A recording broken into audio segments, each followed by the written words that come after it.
The first thing Vera Haskins pulled from the mud was not her wedding photograph, her husband's cattle knife, or the deed her children said she no longer understood. It was a cracked yellow ear tag hanging from the left ear of a half-blind cow nobody wanted. Vera was 77, Nolan was 80, and their children had just moved them out of the farmhouse at the edge of the pasture, for their own safety.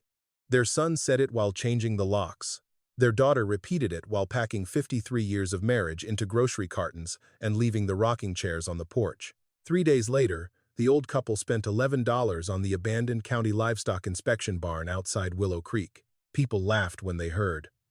The place had rusted gates, a collapsed loading chute, broken scale beams, and a roof that groaned whenever the wind crossed the fields.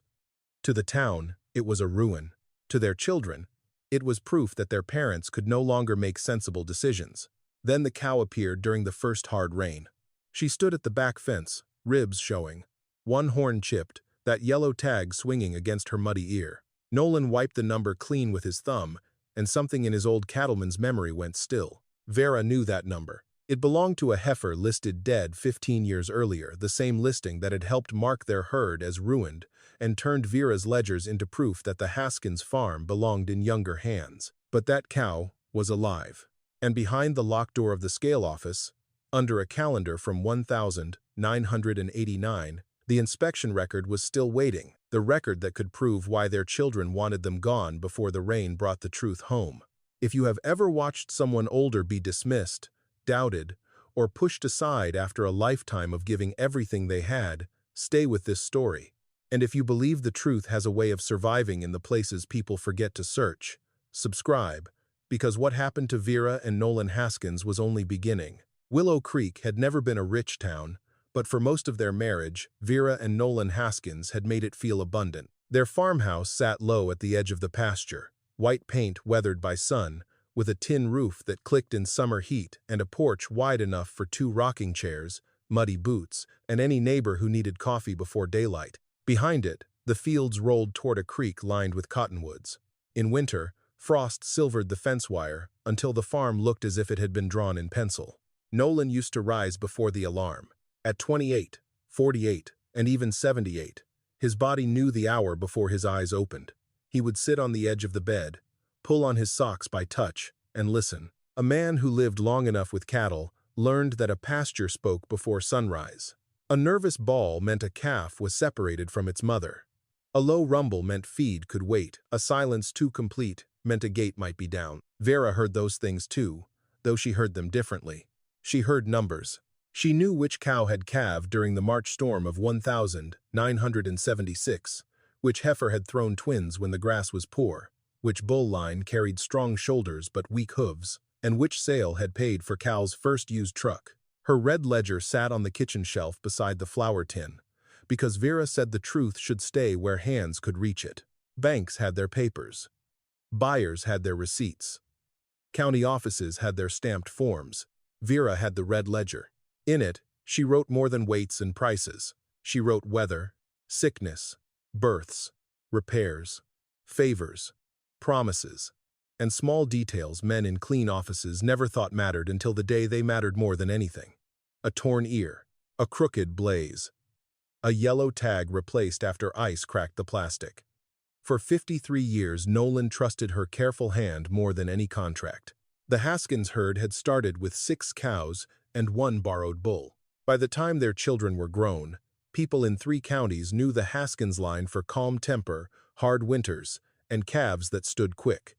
Nolan did not brag about it. He walked among them with a fee down with a quiet click of his tongue, while Vera stood at the gate with a pencil behind her ear and a number already waiting. Cal and Marianne grew up on the sound of that work.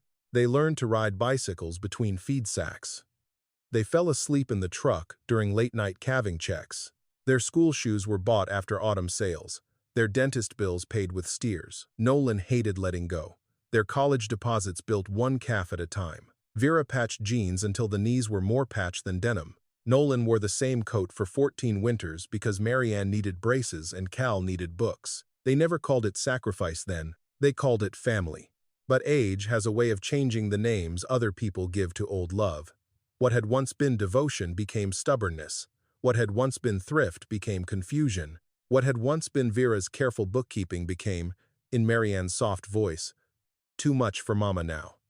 What had once been Nolan's habit of checking fences at dusk became, in Cal's practical tone, a danger we can't ignore. At first, it came gently.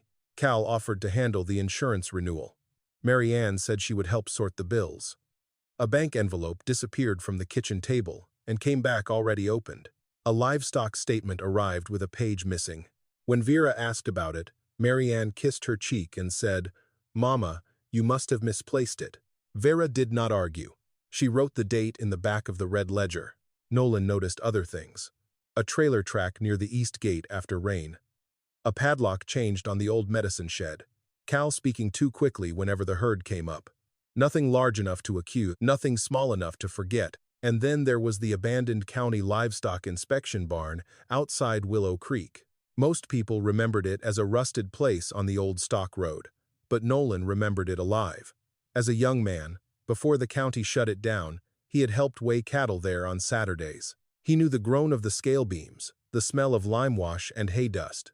The narrow office where duplicate inspection slips were kept behind a locked door. Vera remembered bringing him supper while he copied numbers by lantern light. Neither of them knew then that the place everyone forgot would one day become the only witness willing to speak for them. The morning Cal brought the papers, Vera was making coffee strong enough to float a horseshoe. She had already fed the kitchen stove, wiped the counter, and set out Nolan's chipped blue mug before she noticed the unfamiliar sedan in the driveway. It was too clean for the farm, no dust on the tires, no feed sacks in the back. A man stepped out carrying a leather folder and looking at the porch boards as if they might stain his shoes. Cal came in first without knocking. Marianne followed with a covered dish Vera had not asked for, the kind people brought when they wanted to soften bad news. Behind them came Gregory Pruitt, a financial advisor from the bank in Mason Falls. He shook Nolan's hand with both of his and called him sir, in a way that made the word feel like a cushion placed over a mouth. "We just want to talk," Cal said. Nolan was by the sink, scraping mud from his boot. "People who just want to talk don't bring bankmen before breakfast." Marianne lowered her eyes. "Daddy, please, don't start that way." Vera poured coffee for 4, because manners were older than disappointment. She did not pour any for Mr. Pruitt until he asked. Then she gave him a cup without sugar and watched him pretend to like it. They sat at the kitchen table where school permission slips had once been signed and calves had once been named. Cal placed the folder in the center of that table, as if laying down a tool. "This is temporary," he said. "A temporary management arrangement, until we know you two are safe." "Safe from what?" Vera asked. "From the stairs. From the livestock. From the winter coming on. From trying to keep up with things that have gotten too complicated." Mr. Pruitt slid forward a sheet with yellow tabs on the signature lines. "It would allow your son and daughter to handle operational decisions for the farm, payables, livestock disposition, insurance renewals, maintenance approvals, that sort of thing." Nolan dried his hands on a towel. "That sort of thing is the farm." "It's not taking anything away," Marianne said quickly. Vera looked at her daughter's hands. Marianne had twisted her wedding ring sideways, the way she did when she was about to cry or wanted someone to believe she might. Cal tapped the top page. "Mom, you missed 2 vendor notices last month. One was delivered to the wrong box," Vera said. The other had a missing page. Mr. Pruitt glanced down, as if he had been warned she might answer. Cal kept going. "And Dad nearly fell by the north pen. I slipped in manure," Nolan said. "That has happened to every cattleman since Adam." "This isn't funny," Marianne whispered. No, Vera thought. Her own children had brought a stranger into the kitchen to make old age sound like evidence. She reached for the paper nearest her and read slowly, line by line. The legal wording tried to bury itself in softness. Support, continuity, protection, responsible transition. Then she saw the livestock appendix. Her finger stopped. Haskins breeding line H17 through H42. Compromised, unfit for continuation, recommended liquidation. Vera read it once. Then again. "That's wrong," she said. Cal's eyes moved too fast toward Mr. Pruitt. "It's based on recent assessments." "Whose assessments?" "The market's changed. That is not an answer." Marianne put a hand over Vera's wrist. "Mama, this is exactly what we mean. These numbers upset you now. They're hard to keep straight." Vera pulled her hand away. I kept those numbers straight before you knew how to write your name. The kitchen seemed to shrink around that sentence. Outside, a cow bawled once from the far pasture. Nolan turned his head toward the sound because habit still told him when an animal called. Cal noticed. See, you can't even sit through a meeting without worrying about cattle. A man worries about what belongs to him, Nolan said. That's the problem, Cal replied, and for the first time, the gentle paint cracked. You think everything still works the way it did 30 years ago. Mr. Pruitt began explaining risk exposure, elder safety, and responsible succession. Each phrase landed on the table polished and empty. Vera watched Cal nod at the right places. When Vera asked to see the original herd report, Cal said he had left it at his office. When Nolan asked who had inspected the east pasture line, Cal said that was not relevant. When Vera asked why the appendix listed cattle she knew had calved healthy, Mr. Pruitt smiled with practiced sadness and said, Mrs. Haskins, this is why your family is trying to reduce the burden on you. Burden. That word changed the room. Vera did not raise her voice. She went to the kitchen shelf and reached for the red ledger. Cal was quicker. He rose and took it down before her fingers touched the spine. Let's not make this worse, he said. Nolan stepped forward, but Vera lifted one hand. She looked at her son and saw not the boy who once carried a weak calf in his jacket, but a grown man holding her life's work as if it were a dangerous object. That book is mine, she said. It's part of the farm records. It is mine. Marianne began to cry then, softly enough to invite witnesses. Why are you fighting us when we're trying to help? Vera wanted to answer with 53 years of dawns, winters, meals stretched, boots patched, dreams postponed. Instead, she memorized the date on the form, Mr. Pruitt's initials, and the false herd code, because memory had always been one of the few things no one could lock away. They did not sign. By noon, Cal had called a locksmith. He said it was necessary until everyone cooled down. He said the farmhouse needed safety modifications. He said the county might get involved if Vera and Nolan insisted on being unreasonable. Marianne packed clothes into grocery cartons with the same careful sadness she used at church funerals. She did not pack Vera's mother's photo, Nolan's good coat, or the red ledger. But Vera, while sent to fetch medicine from the bedroom, tore 3 pages from the back section where she kept replacement tags and odd markings. She folded them flat and slid them inside the lining of her old brown purse. Nolan took his cattle knife from the drawer before Cal could call it unsafe. At 4 in the afternoon, their son drove them to a motel on Route 6 with a soda machine humming outside the office and a bedspread patterned with faded roses. He carried in the cartons and set them on the floor. It's only for a few weeks, he said. Nolan looked at the room, then at his son. You changed the locks for a few weeks? Cal did not answer. Marianne kissed Vera's cheek at the door. Her lips were cold. Try to rest, Mama. Vera watched their car leave the parking lot. The red taillights turned once at the road and vanished toward the farm. Only then did Nolan sit on the edge of the motel bed, his shoulders bent, not like a defeated man, but like a fence post taking the full weight of a storm. Vera opened her purse. From the torn lining, she drew out the 3 ledger pages and laid them on the bed between them. Nolan looked at the numbers, then at his wife. Something hard and steady returned to his face. They missed those, he said. Vera smoothed the paper with both hands. They've been missing things for years, she said. Now we find out why. The motel room on Route 6 smelled of bleach, old carpet, and the kind of sadness that came from people staying only because they had nowhere better to go. Vera did not sleep that first night. She sat by the small round table near the window, her shoes still on, the 3 torn ledger pages spread beneath the crooked motel lamp. Outside, trucks hissed along the highway. Beside the bed, Nolan rested with his coat folded under one arm, but his eyes were open. Vera touched each line with one finger. Replacement tags. Odd markings. Calving notes. A side note about the H17 line.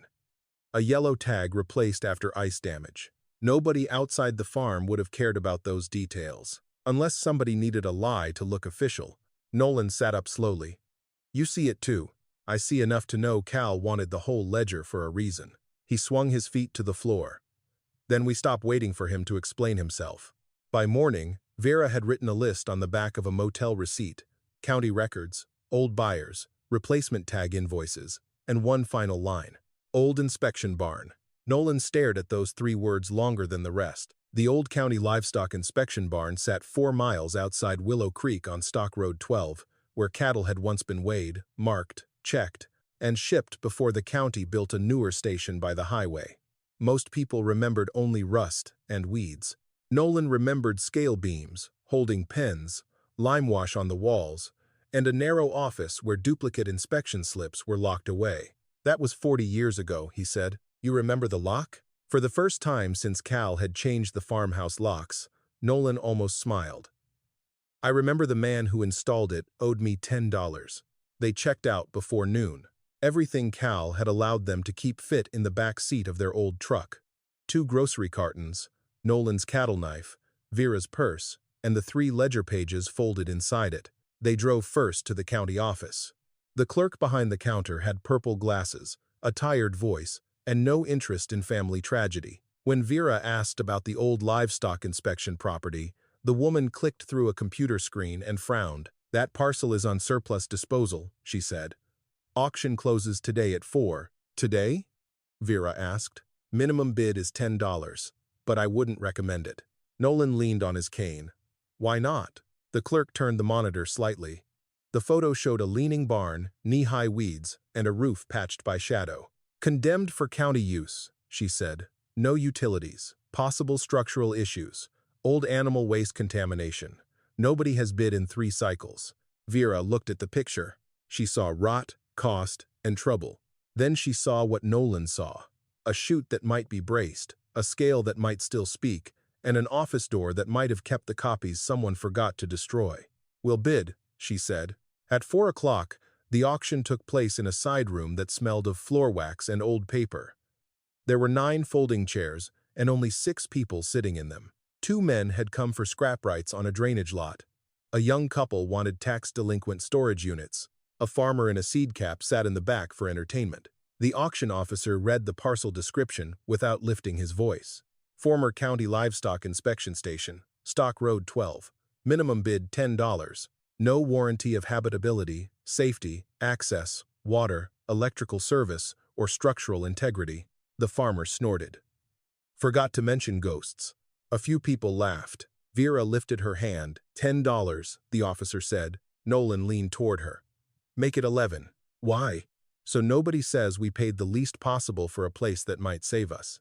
Vera raised her chin. $11. The room waited. Nobody else moved. The gavel came down with a small wooden crack. For $11, plus a county processing fee that cost more than the land itself, Vera and Nolan Haskins became owners of the abandoned livestock inspection barn outside Willow Creek. News traveled faster than kindness. By the time they reached Bellamy Feed and Hardware, Cal had already called twice. Vera let the phone ring in her purse.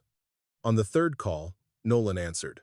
"Tell me this isn't true," Cal said, loud enough for Vera to hear.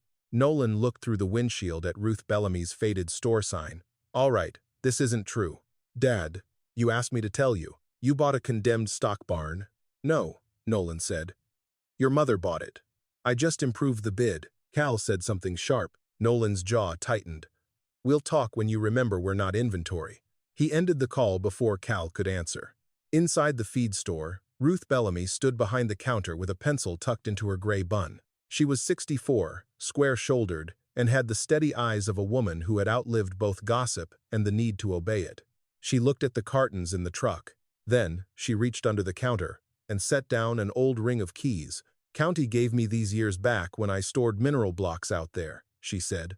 "Nobody ever asked for them." Vera stared at the keys. Ruth pushed them closer. "Back well still works if you prime it. South wall leaks. Don't trust the small pen near the creek. Copperheads like the warm boards." Nolan picked up the ring. "Why are you helping?" Ruth looked toward the road, then back at them. "Because being old in this county shouldn't mean waiting for somebody else to decide where you're allowed to stand." Near sunset, Vera and Nolan drove to Stock Road 12. The old inspection barn rose from the weeds like a tired animal, ribs showing, roof bent, gates hanging crooked on their hinges. Wind moved through gaps in the siding and made the building answer in low wooden sounds. Nolan got out first. Vera followed with the key ring in her hand. The largest key resisted, then turned with a scrape that seemed to wake every nail in the place. The gate opened only a foot before catching in the grass. Nolan put his shoulder against it. Vera pushed beside him. Together, inch by inch, they forced the rusted gate wide enough to step through. The first night at the old inspection barn taught Vera what the county had meant by as is. It meant the south wall breathed cold through every gap. It meant the roof did not leak in one place but in 7, each drip keeping its own patient rhythm on the warped floorboards. It meant the office smelled of mice, lime, dust, and old paper gone soft with damp. It meant that when Nolan tested the light switch by the door, nothing answered except a click hollow enough to make the dark feel larger. Still, Vera set their 2 cartons against the driest wall and said, "We have slept in worse."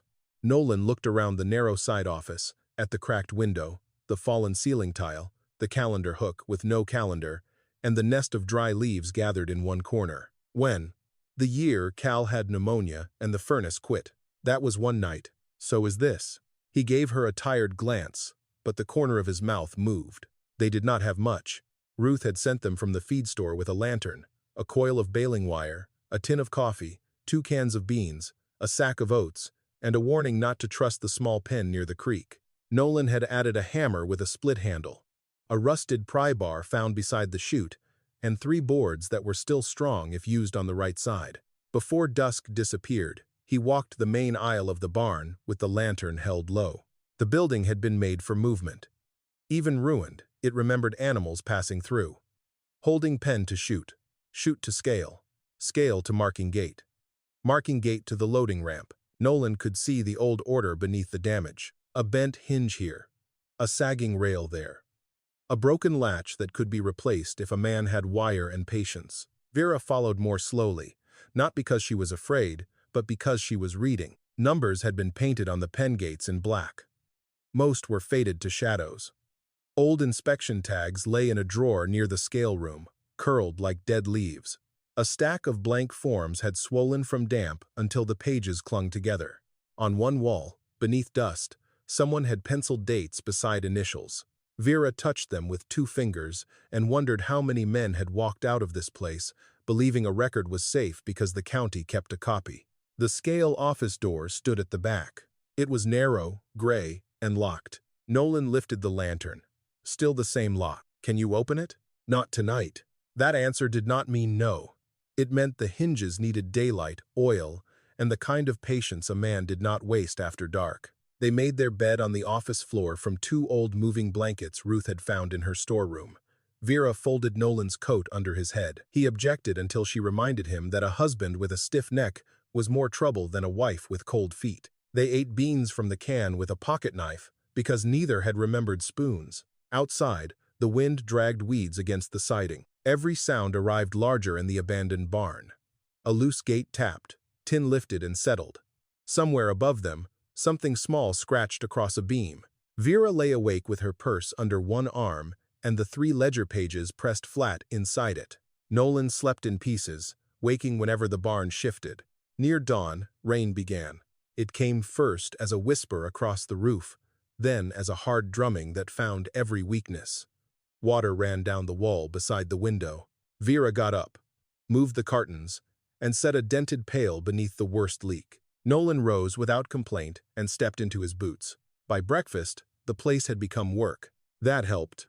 Grief had too much room when hands were empty, but work narrowed the day into boards, nails, rope, water, heat. Nolan braced the office window with a strip of pine and used baling wire to tie the main gate high enough that it no longer dragged. He cleared the old trough, tested the hand pump behind the barn, and after 20 hard strokes brought up water the color of tea. He let it run until it cleared. Vera swept mouse droppings from the office, sorted the damp forms into piles, and carried anything with numbers to the dry side of the room. She found a coffee tin filled with old metal clips, 3 unused yellow ear tags, and a brittle envelope marked duplicate slips in faded blue pencil. The envelope was empty. She did not tell Nolan right away. Instead, she turned it over and saw a dark smear along the flap. Not mold. Grease. Fresh enough that dust had stuck to it differently from the rest. Someone had handled that envelope long after the county forgot this building existed. When Ruth arrived near midday in her feed store pickup, she found Nolan on a ladder that was too short. and Vera standing below him with one hand on the ladder rail and the other holding a hammer. "Either one of you breaks a hip out here," Ruth called. "I am not explaining it to the Baptists." Nolan climbed down. "Then don't tell them." Ruth brought 2 jars of soup, a thermos of coffee, a bundle of rags, a box of nails, and an old barn cat that refused to leave the truck bed. "He catches mice," she said. "What's his name?" Vera asked. "Depends who owes him food." The cat stepped down, looked at the barn as if disappointed in the accommodations, and vanished beneath the scale platform. Ruth inspected the office, the patched gate, the pail under the leak. She did not praise them too quickly. That was one reason Vera liked her. "You'll need the south wall covered before the next storm," Ruth said. "And that scale room door needs opening." Nolan glanced at Vera. "We know." Vera showed Ruth the empty envelope. The older woman's face changed just a little. "You think someone came back for what was inside?" "I think someone knew where to look." Ruth took the envelope, sniffed it, and rubbed the grease between her fingers. Trailer grease. Or gate grease. Not old. The 3 of them stood quietly while rain tapped above them. Then a sound came from the back fence. Not the wind, not tin, not the complaint of an old building. A low, broken bawl. Nolan's head turned first. He took the lantern, even though it was daytime, because the sky had gone dark enough for evening. Vera followed him through the side door into rain that soaked her collar in seconds. Ruth came behind with a rope from the truck. At the far fence stood a cow. She was red once, though mud had darkened her hide to the color of wet bark. Her ribs showed. One horn was chipped short. Her left eye was clouded milk white, and she held her head low with the exhaustion of an animal that had walked farther than it should have been able. But she had found the gate. A cracked yellow tag swung from her left ear. Nolan stopped so abruptly that Vera nearly stepped into him. The cow looked past the 3 humans toward the open aisle of the inspection barn, as if she had been here before, and had returned to the only place where numbers might still mean something. Vera felt the rein slide down her wrist. "Nolan," she said, "I see it." The cow bawled again, softer this time. Not wild, not angry. Asking. Nolan opened the gate. Mercy did not enter the barn like an animal being claimed. She entered like one returning to a place that had failed her. Nolan moved slowly, one hand low, his voice softer than Vera had heard it in days. The old cow stood just beyond the threshold, rain running from her hide, sides trembling from exhaustion. She watched him with her good eye, ready to turn if he came too close. "That's all right, girl," Nolan murmured. "Nobody's asking you to trust fast." Vera set oats in a dented pan near the holding gate, then stepped back. The cow smelled the grain, waited, and lowered her head. Only then did Nolan ease the gate shut behind her with no clang, no hurry, no triumph. The yellow tag swung against her ear. Vera could not stop looking at it. For 15 minutes, they did nothing but let the animal eat. Nolan checked her legs from a distance, noting the swelling around one knee, the old rope burn under her throat, and the burrs matted into her coat. Vera stood with the 3 torn ledger pages folded in her apron pocket and felt a strange shame, as if an animal could ask why people had waited so long to read what had been hanging in plain sight. When the cow finished, Nolan took off his hat. "She needs water first," he said. "She needs a name," Vera answered. Nolan glanced at her. "You already have one?" Vera looked at the clouded eye, the ribs, the cracked tag, the way the cow had found the one gate in Willow Creek where numbers once meant truth. "Mercy," she said. Nolan did not argue. They gave Mercy water from the cleared pump, warmed slightly in a tin pail so the cold would not shock her. Then Nolan cut the worst burrs from her coat with his cattle knife, while Vera held the lantern near the gate. The cow flinched once, but Nolan clicked his tongue the old way, a small sound built from decades of patience, and Mercy settled. At last, he reached for the tag. "Don't pull it," Vera said. "I won't." He wiped mud from the plastic with a wet rag, working from the edge inward. Yellow showed first. Then the county prefix. Then the first 3 numbers. Vera's breath caught before the full sequence appeared. 23,611. Nolan stopped wiping. Vera took the ledger pages from her pocket. Her fingers did not shake, but only because she pressed the paper against the gate rail. H23611 appeared on the second page. Not as a current animal. Not as a replacement. As a dead heifer from the old Haskins line, marked lost after the winter sickness 15 years earlier. "Listed dead," Vera said. January 14th. Nolan looked at Mercy's narrow back. That cow wasn't dead in January. You know that? I know age. Teeth will prove it. Hips, too. She's old, but not old enough to be the mother cow. She was young when they marked her gone. Vera followed the row of numbers with her nail. Beside the death note was a second mark in her own handwriting, one she had almost forgotten making. Tag questioned. County slip pending. The memory rose slowly. A winter morning. Cal home from college. Nolan sick with fever. A batch of inspection slips delayed because the county office had changed clerks. Vera had written pending yen because the duplicate never arrived. And it's not topperied.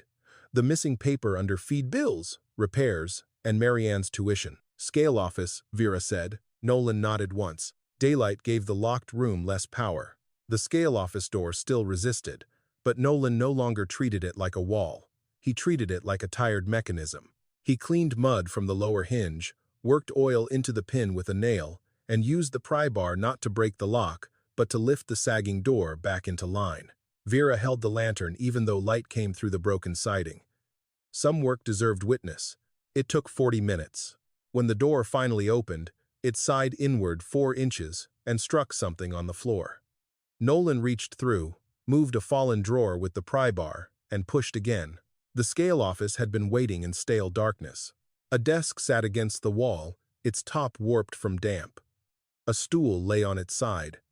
Mice had chewed one corner of a cardboard file box. On the wall hung a calendar from 1989.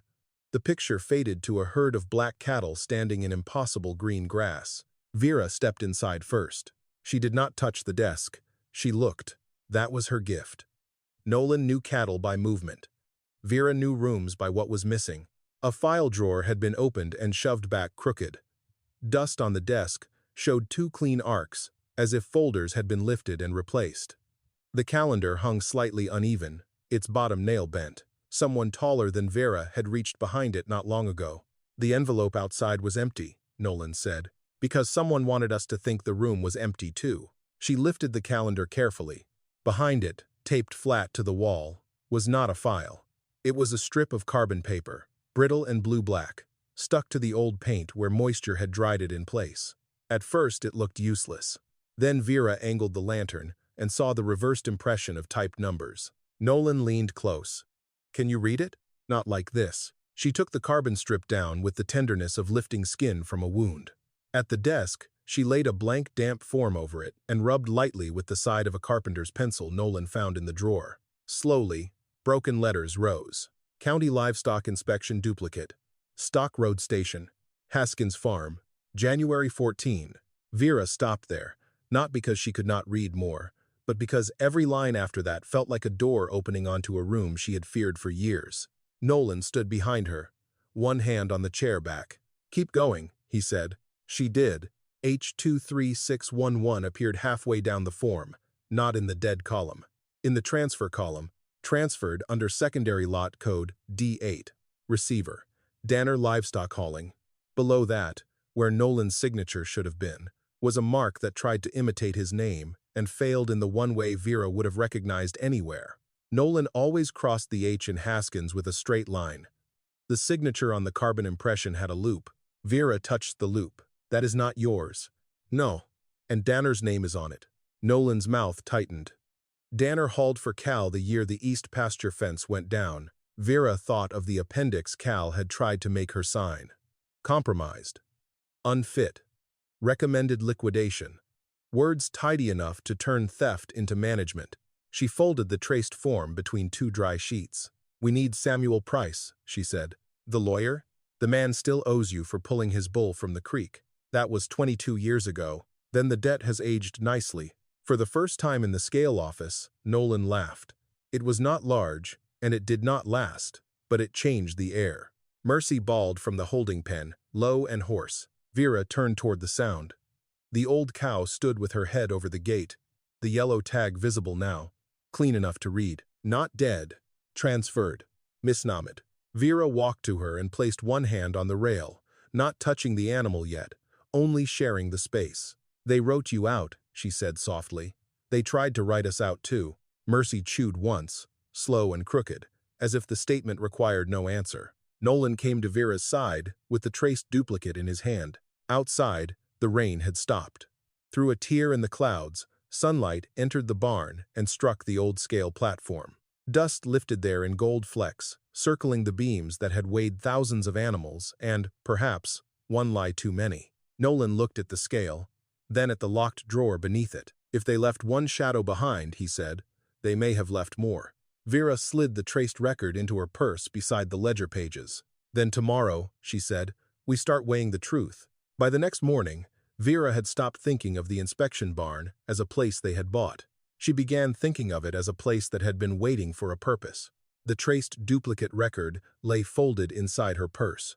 Nolan wanted to drive to town and find Samuel Price, but Vera looked at Mercy's swollen knee and the weak rail near the holding pen.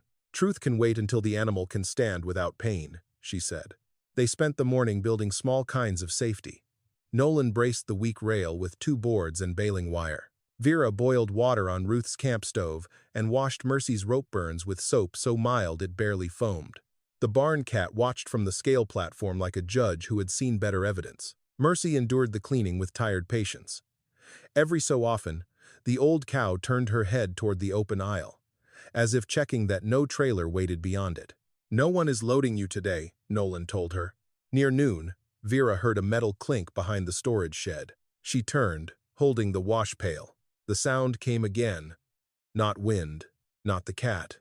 A careful human sound, followed by the scrape of someone trying not to be heard. Nolan reached for his cane and moved toward the shed with the quiet of a man who had approached skittish animals all his life. Come out where I can see you, he called. If you're hungry, say hungry. If you're stealing, at least be honest enough to do it standing up. A boy stepped from behind the shed with both hands raised. He was thin, 16 maybe, with a torn denim jacket too light for the weather and hair that looked cut with kitchen scissors. In one hand he held a dented can of beans from Ruth's box. His face had that guarded look Vera had seen on stray dogs and proud men short on rent. I wasn't stealing, he said. Nolan glanced at the can. The boy swallowed. I was going to leave money. With what? The boy's jaw tightened. Vera set the pail down. What's your name? He looked ready to lie, then too tired to spend the energy. Eli Turner. Nolan's expression changed. Not much, but enough for Vera to notice. Marvin Turner's boy? He asked. Stepson. The correction came sharp. That one word told Vera more than a paragraph. She saw an old pickup half hidden behind the weeds, a blanket hanging over the passenger window. You sleeping in that truck? She asked. Eli looked at the ground. Just last night. Last night has a way of becoming a week, Vera said. He said nothing. Nolan lowered the cane. You know how to work? I know how to clean pens. Fix fence some. Load hay. I can do more if somebody shows me. Vera picked up the can of beans, wiped dirt from the rim, and handed it back to him. Then you can earn breakfast without hiding behind a shed. Eli stared, as if kindness might be a trick with paperwork attached. There's Mercy's pen to muck, Nolan said. Do it gentle. She's sore. The boy looked toward the holding gate. Mercy lifted her head, the yellow tag catching a small piece of light. That cow yours? Eli asked. Vera watched his face. Why? He took one step closer, squinting. I seen one like her before. Nolan's voice stayed calm. Where? Eli bent to pick up a fork and headed for the pen. Around. Son, Nolan said, not harshly. Around is where men put things they don't want named. Eli stopped. Vera saw fear beneath the boy's stubbornness. Not fear of Nolan. Fear of being pulled into something bigger than a meal. No one here is asking you to carry blame that belongs to someone older, she said. He looked at her then. My stepdad worked nights sometimes for Danner livestock hauling, he said. Not regular. Just when they needed extra hands. I rode with him twice because he didn't want me alone at the house. We moved cattle after dark. Nolan's fingers closed around the top rail. Eli kept talking faster now. There was a red cow with a bad eye. Maybe not this one. But there were yellow tags in a coffee can on the dash. Men were cutting some off and putting others on. I didn't know it was wrong. I was 12. Vera felt the barn narrow into that sentence. A child in a truck at night, watching grown men change names on living animals. Did you hear any names? She asked. Danner. I heard that. And a man called Cal once. Not to his face, on the phone. Eli looked from Vera to Nolan and understood whose name he had said. I don't know if it was your Cal. Nolan's face went still, but his voice did not rise. What else? Blue paint on the gate where they loaded. Same color as that. Eli pointed toward an old smear on Mercy's flank, half hidden by mud. They used a paint stick to mark the ones going separate. Vera stepped into the pen and looked closer. Beneath the dried mud near Mercy's hip was a faint streak of blue. Not proof alone, but another thread. She thought of the duplicate record, D8, Danner Livestock Hauling, and the false loop in Nolan's signature. Now a hungry boy had brought them a night road, a coffee can of tags, and blue paint. Ruth arrived an hour later with a sack of mineral feed and found Eli mucking the pen as if the work could keep him from disappearing. She recognized him at once. Your mama know where you are? Ruth asked. Eli drove the fork into the straw. She knows where I'm not. Ruth's mouth pressed thin. That bad? He shrugged with the false carelessness of the young. Bad enough. Vera did not ask for details in front of him. Some wounds closed tighter when named too soon. Instead, she put soup into 3 tin cups and 1 chipped mug. Eli ate standing until Nolan pointed at a crate. Sit. Food works better when your body isn't planning escape. The boy sat. That small act changed the barn more than the boards Nolan had nailed. By evening, Mercy had clean bedding. The hand pump had a bucket beneath it, and Ruth had brought an old cot from her storeroom, claiming it was in the way anyhow. Vera placed it in the side office and set a folded blanket at the foot. Eli saw it and shook his head. I'm not charity. No, Vera said. Your help. Help gets fed and sleeps dry. I can't pay. You already did. You told the truth. Nolan picked up the notebook Vera had started that afternoon. On the first page, she had written Mercy's tag number, the date she arrived, and the words found alive. Beneath that, she had left a blank line. What are you calling that? Nolan asked.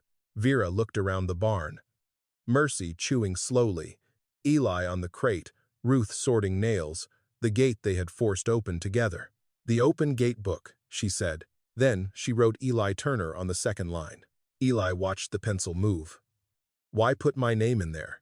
So if anyone says you were nowhere, Vera answered, there will be a page that says you were here. Outside, dusk settled over Stock Road 12. The old barn no longer sounded empty. It creaked, breathed, shifted, and held the small noises of beings allowed to stay. Nolan stood at the open gate, looking toward the road where trucks had once carried cattle under names that might not have belonged to them. Tomorrow, he said, we find where Danner kept those tags. Vera closed the notebook. And tonight, she said, we make sure nobody here sleeps like they've been thrown away. By the third day, the old inspection barn had begun to collect proof that life could return quietly. Not beautifully, not all at once, but in small repairs that held. The front gate no longer dragged through the weeds. Nolan had wired it high enough that one person could open it without putting a shoulder into the rust. The hand pump gave clear water if someone worked the handle with patience. Ruth's barn cat had claimed the scale platform and left 2 mice beside the office door, as if submitting rent. Vera started each morning with the open gate book. Mercy's name remained on the first line. Eli's remained on the second. On the third, Vera wrote the date Ruth brought a limping goat whose owner had died in a nursing home 2 towns over. On the fourth, she wrote the name of Mr. Abernathy, a widower who arrived with spare boards and stayed long enough to fix the office step. By the 5th line, the book had stopped being a record of trouble and started becoming a record of return. Nobody called it a sanctuary yet. Vera would not have trusted a word that large. But people came. A retired school cook brought beans and pretended she had made too much. A woman from church left quilts without coming inside. A man who had once bought calves from Nolan dropped off fencing and said only, had it lying around. Nolan knew better. Fencing did not lie around in farm country. It waited for need. Eli worked without being asked twice. He cleared weeds around the back lane, marked rotten boards with chalk, and avoided looking too pleased when Nolan showed him how to splice wire properly. You twist it like you mean to come back and check it, Nolan said. Eli redid the splice without complaint. Near noon, Ruth arrived with Samuel Price in the passenger seat of her pickup. Samuel was 71, narrow as a fence post, with silver hair combed straight back and a lawyer's leather satchel worn soft at the corners. He had once been the youngest attorney in Willow Creek and was now old enough that people assumed he had retired, until they needed someone who remembered where the county had buried its mistakes. He shook Nolan's hand carefully. "I still owe you for dragging my bull out of Miller Creek." Nolan nodded toward the barn. Interest came due. Samuel smiled, then grew serious when Vera laid the traced duplicate, the ledger pages, and a photograph of Mercy's tag on the desk. He did not speak while reading. That made Vera trust him more than she expected.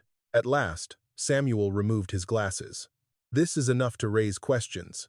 It is not enough to win." Nolan's jaw tightened. "A living cow with a dead record is not enough? It is enough for a judge to listen, not enough for a judge to act. You need chain of movement. Who hauled her? Where she was switched? Who paid? Who signed? Who benefited?" Vera looked toward the holding pen, where Mercy chewed hay with solemn patience. "We have Danner's name. You have a carbon impression of Danner's name," Samuel said. "That is a shadow. We need something with dirt on it." Eli, who had been stacking boards near the door, stopped moving. Vera noticed. "Eli?" He kept one hand on the board. There was a place. Nolan turned. The boy looked at Samuel, then Ruth, then the open gate, as if measuring how fast he could leave. Danner used an old fertilizer shed past Briarcut. Not his main yard. My stepdad said it was for overflow, but men met there at night. I remember because the roof had a hole shaped like Arkansas. Ruth muttered, "That sounds like Danner." Samuel closed his satchel. "Can you show us?" Eli's face closed again. "If my stepdad hears I talked." "He won't hear it from us," Vera said. "And if he hears it from Danner?" Nolan picked up his hat. "Then he will hear he is not the only grown man in this county." They went in Ruth's pickup because it looked less like a question than Nolan's old truck. Samuel sat in front with Ruth. Vera, Nolan, and Eli rode in the back seat. The boy pressed against the door, watching roads he wished he did not remember. Briarcut was not a town, only a crossing where the old fertilizer road met a ditch and a line of scrub pines. The shed stood beyond a locked chain, half hidden behind Johnson grass. Its tin roof had a jagged hole near the peak. Eli pointed. "Arkansas." Ruth parked behind a stand of sweet gum trees. Samuel examined the chain. "We are not breaking in." Nolan looked at the gatepost. "Don't need to. Chain is for show." He lifted the right side of the gate. The bottom hinge had rusted through, and the whole panel swung inward just enough for a person to pass. Samuel sighed. "I am going to pretend I did not admire that." Inside, the shed smelled of fertilizer, dust, oil, and old heat. Sun came through the roof hole in a hard white shape on the dirt floor. Along one wall sat broken mineral tubs, cracked buckets, a torn tarp, and a coffee can so ordinary that Vera almost missed it. Eli did not. "That's like the one," he whispered. Nolan lifted it down. Inside were ear tags. Not whole ones. Cut ones. Yellow, white, orange, brittle with age. Some sliced close to the number. Some still holding pieces of metal button. Vera spread her handkerchief over a feed sack, and Nolan poured them out. The sound was small and terrible. Numbers that had once belonged to living animals scattered across the cloth like loose teeth. Vera found H17 first, then H31, then H42, the plastic stained at one corner with the same blue paint Eli had described.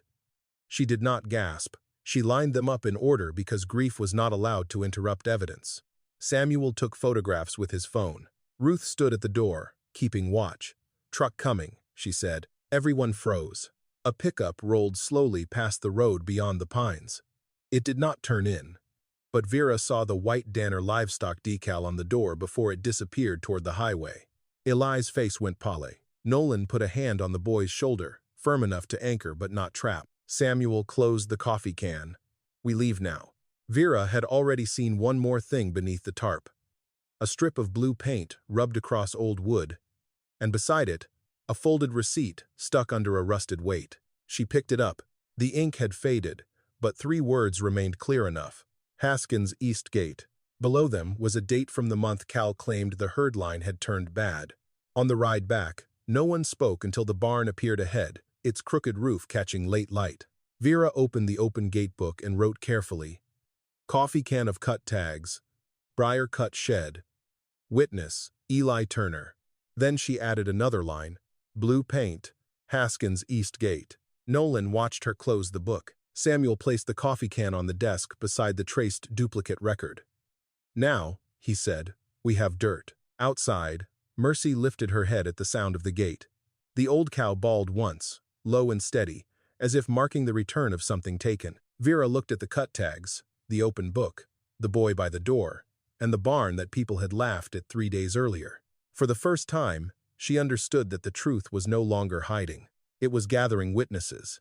The next morning, Willow Creek stopped laughing quietly. By 10 o'clock, 2 trucks had slowed on Stock Road 12, and one woman from town had pulled over just long enough to pretend she was checking a tire while staring at the repaired gate. Word had gotten out that people were bringing things to the old inspection barn: boards, quilts, feed, a limping goat, a boy who had nowhere else to sleep. By noon, Cal arrived with Mary Ann and a county vehicle behind him.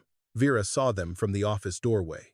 Cal stepped out first, clean boots landing carefully in the dust. Mary Ann followed with a pale coat buttoned to her throat and a folder held against her chest. Behind them came a woman in a county jacket, short brown hair tucked behind her ears, clipboard already in hand. Ruth, sorting nails beside the scale platform, muttered, "Well, that didn't take long." Nolan came from the holding pen, wiping his hands on a rag. Eli froze near the water pump. Mercy lifted her head and chewed slowly, the yellow tag visible. Cal's eyes found the cow. For half a breath, his face forgot what it was supposed to be. Then he smiled. "Mom," he called too warmly. "Dad, we need to talk before this gets worse." Vera did not move from the doorway. "You brought an audience again." The county woman stepped forward. "Delia Hart, Adult Protective Services and Rural Property Compliance. We received a concern regarding unsafe living conditions, unlicensed animal holding, and a minor residing on condemned surplus property." Eli looked toward the back gate. Nolan spoke without turning. "Stay where you are, son." Cal raised both hands as if wounded by the accusation before anyone had made one. "This isn't punishment. We are trying to keep everyone safe."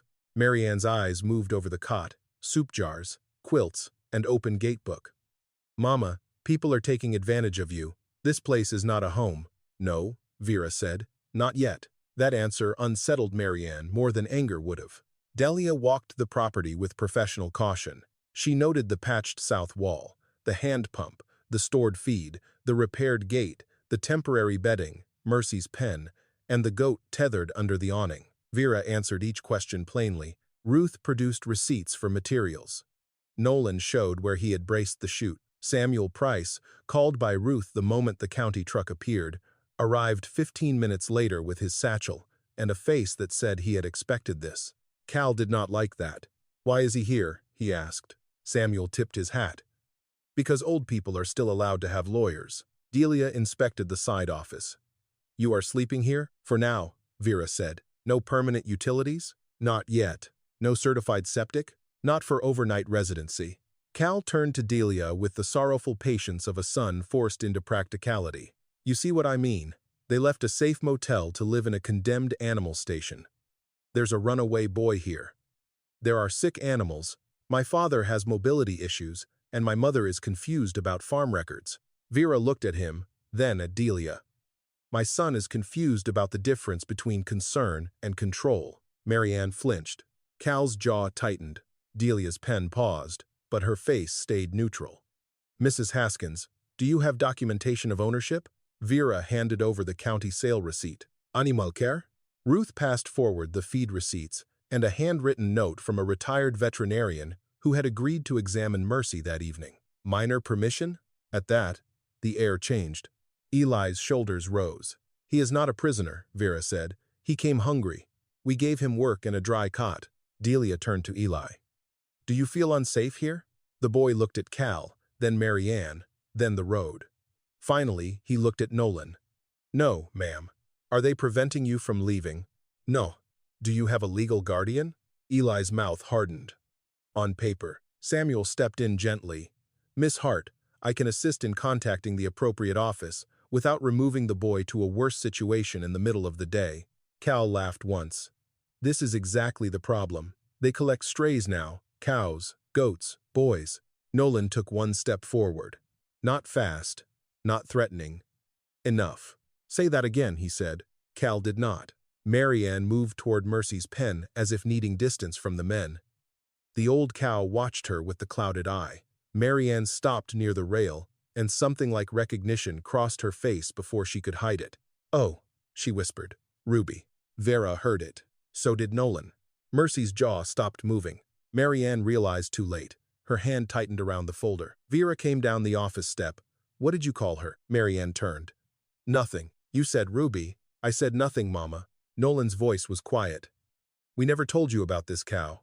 Cal cut in. "For heaven's sake, Dad, half the county has heard about the cow by now." "Not that name," Vera said. Delia looked between them. "Is there a dispute regarding the animal?" Samuel's eyes sharpened. Ruth stopped pretending to sort nails. Marianne's face had gone pale. "Maybe I heard Eli say it." Eli shook his head. "I never called her that." Cal moved quickly toward the pen. "This is ridiculous. It's an old cow with a tag. You're building fantasies around livestock because you don't want to admit you need help." He reached for Mercy's halter. Nolan caught his wrist. Not hard enough to hurt. Hard enough to remind him whose hand had once taught Cal how to hold a rope without burning an animal. "You don't touch her," Nolan said. For a moment, Cal looked less like a son and more like a man caught near a door he thought would stay locked. Delia cleared her throat. "Mr. Haskins, step back from the pen." Cal obeyed first. That said enough. Delia closed her clipboard halfway. "Here is where we stand. I am not removing anyone today. I see safety concerns, but I also see active repairs, documentation, food, water, and legal ownership. However, this property is not approved for residents or public animal holding in its current condition." Cal exhaled as if the verdict had arrived. Delia continued. "You have 7 days to provide a basic safety plan. Temporary sanitation, sleeping arrangements, animal care verification, structural review of the occupied office, and written handling of the minor's situation. If you cannot, the county may issue a vacate order. 7 days. The words struck the barn harder than rain. Vera took the notice from Delia's hand and read every line before folding it once. Marianne stood near the gate, unable to meet Mercy's eye. Cal tried one last time. "Mom, this can stop today. Come with us. We'll handle the cow, the boy, the paperwork, all of it." Vera looked at the repaired gate, the open book, Eli's cot, Mercy's clean bedding, Ruth's quilts, Samuel's satchel, and Nolan's hand resting on the rail. Then she looked at her son. "You handled enough," she said. Cal's face closed. When the vehicles left, dust rose behind them and drifted through the late light. No one spoke until the road was empty. Eli was the first. 7 days isn't much. Nolan picked up the notice and pinned it beside the office door with a nail. "No," he said, "but it's longer than they meant to give us." Vera opened the open gate book to a fresh page. At the top, she wrote, 7 days to prove a place is safe. Below it, after a pause, she added, 1 lifetime to prove we were never the danger. Samuel looked at the words and closed his satchel. "Then we start with the law," he said. Ruth picked up her keys. "And I start with everybody who owes me a favor." Mercy bawled once from the pen, low and steady. This time, Vera answered her by name.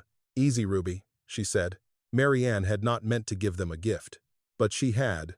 The county hearing room was smaller than Vera expected. After all the fear Cal had built around it, she had imagined tall ceilings, dark wood, and a judge seated high enough to make old people feel like children.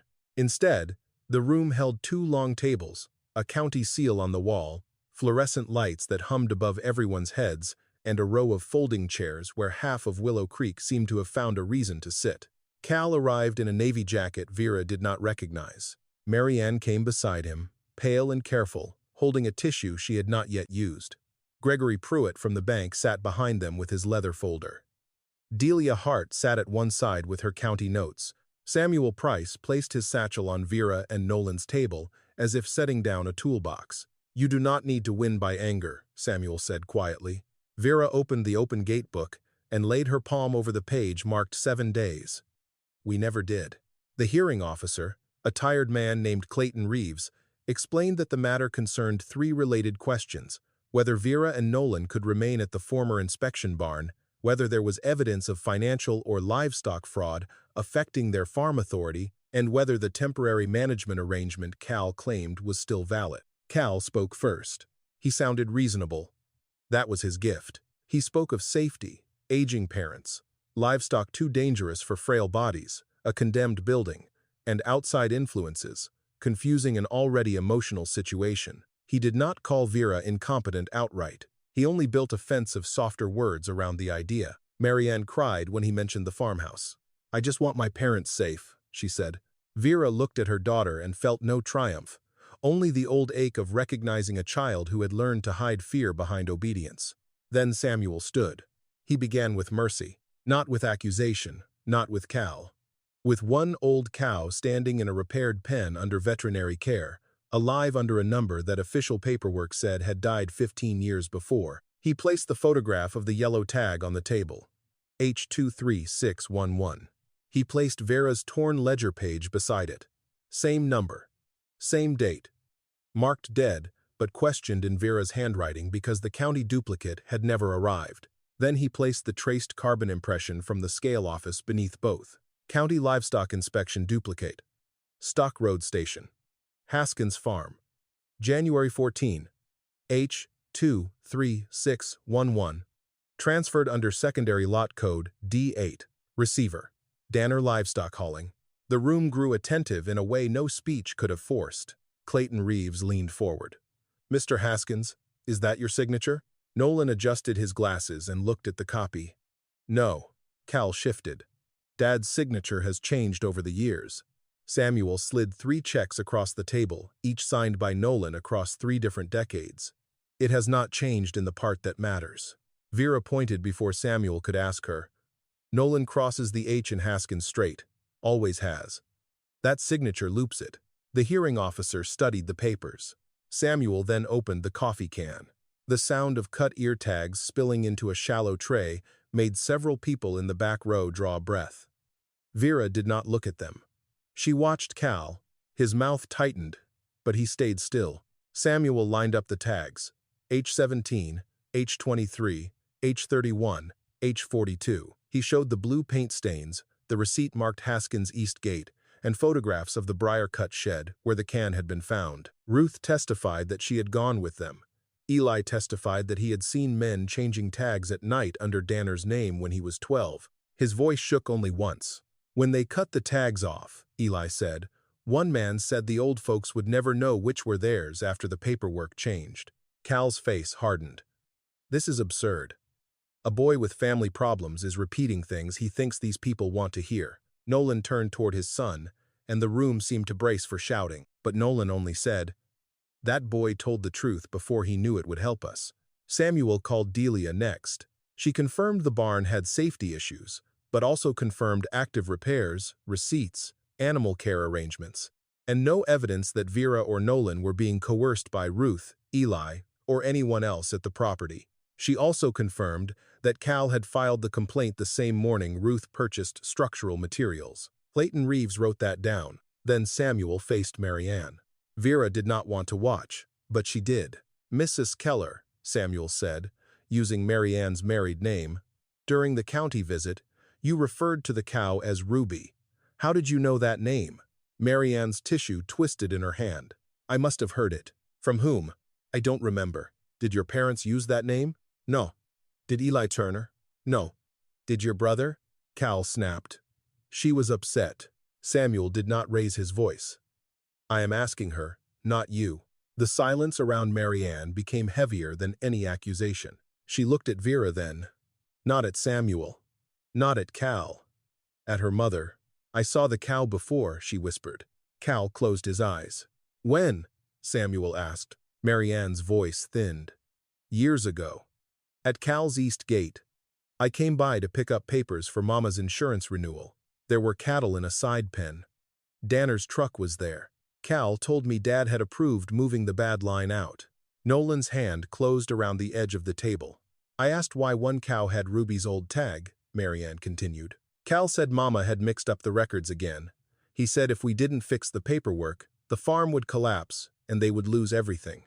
He said we were protecting them."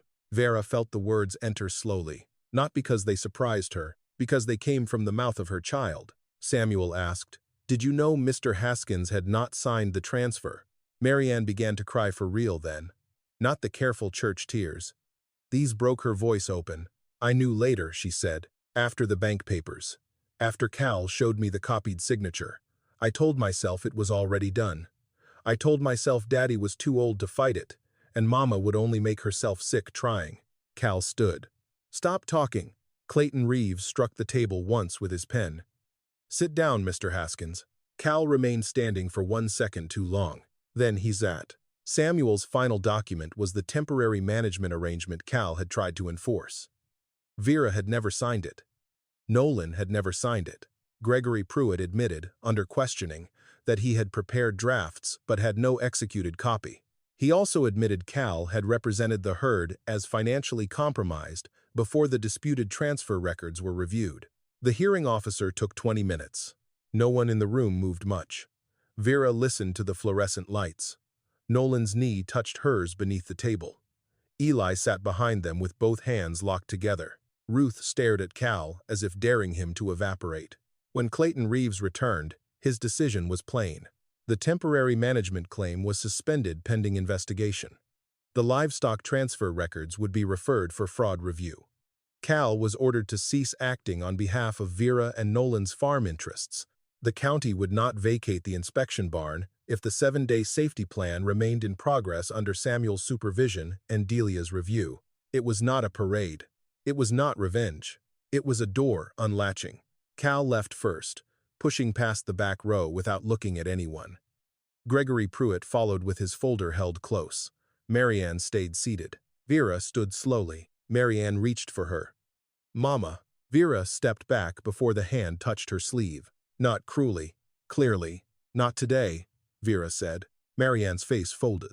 Nolan came beside his wife, tired enough to lean on his cane, but upright in every way that mattered. Eli opened the hearing room door for them. Ruth walked behind with the coffee can of tags. Samuel gathered the papers. Outside, afternoon sun fell on the courthouse steps. Vera looked at the open gate book under her arm, then at Nolan. They wanted us marked unfit, she said. Nolan took her hand. Then we will keep writing names correctly. Behind them, Marianne began to sob. Vera heard it. She did not turn back. Not yet. Cal did not come to the inspection barn after the hearing. For the first week, that absence felt like weather holding its breath. His truck no longer rolled past the gate. His calls stopped. The bank sent letters instead of men. Samuel Price handled those letters at the old desk in the scale office, where Vera had placed a clean cloth over the warped wood and a jar of sharpened pencils beside the open gatebook. The investigation would take time. Samuel warned them of that. Fraud did not confess quickly just because truth had finally been invited into the room. Cal still had lawyers. Danner still had records people would claim were lost, damaged, misunderstood, or handled by someone else.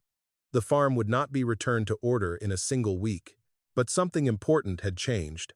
No one could call Vera confused without answering to her pages. No one could call Nolan unfit without explaining the signature. And no one could call Ruby dead while she stood in the pasture behind the barn, chewing hay under the morning sun.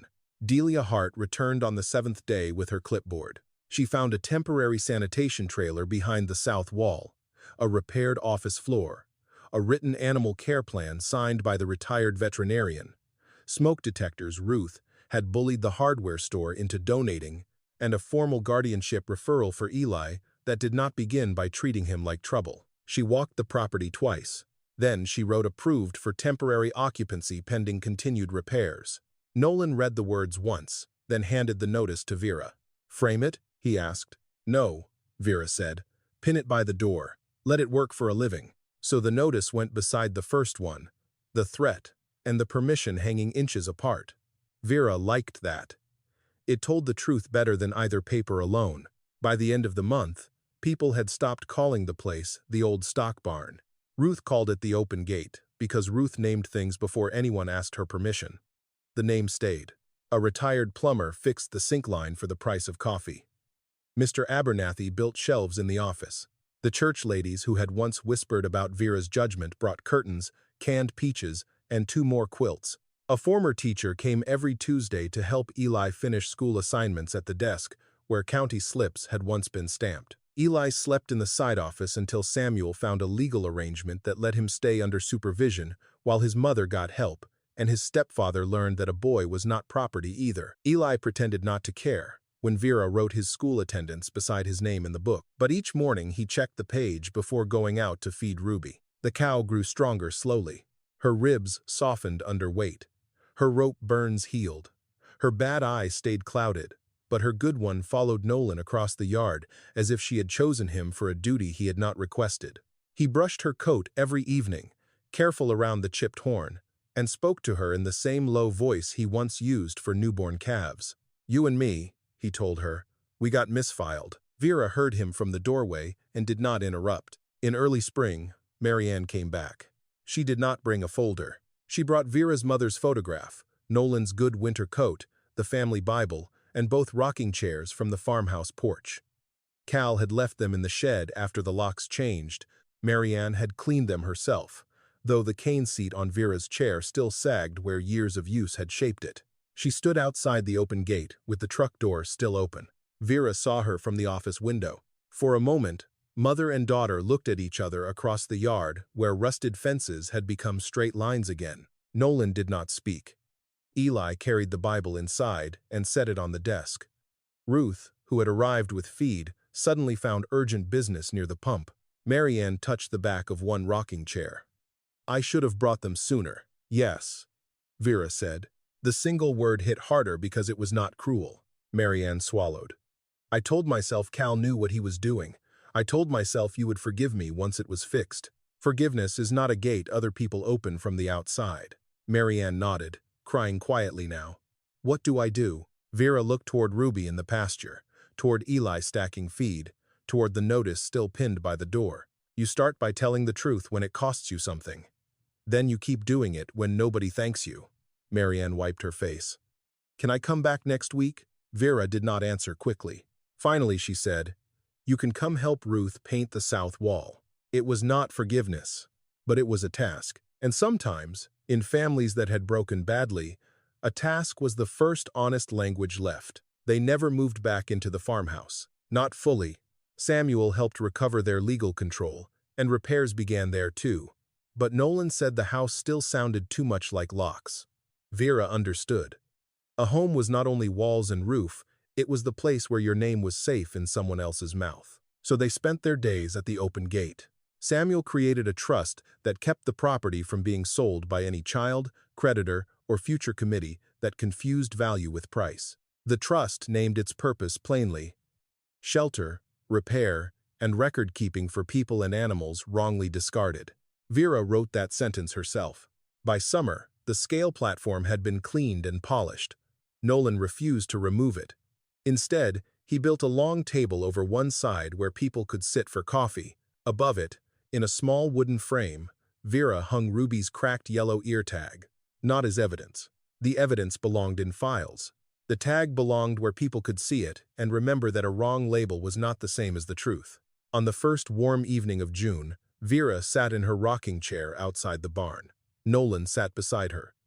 Eli was showing a younger boy how to mend a gate hinge. Ruth was arguing with Samuel about whether peach pie counted as supper. Ruby grazed beyond the fence, her yellow tag replaced by a clean blue one that carried her right name. A truck stopped at the road. An old man stepped out slowly, holding a paper grocery bag and wearing the frightened look of someone who had been told he was in the way. Vera opened the book to a fresh page. Nolan rose and walked to the gate. This time, the rusted hinges moved easily. He pulled it wide, and Vera, pencil ready, asked the question the world had forgotten to ask her. "What name should we write down?"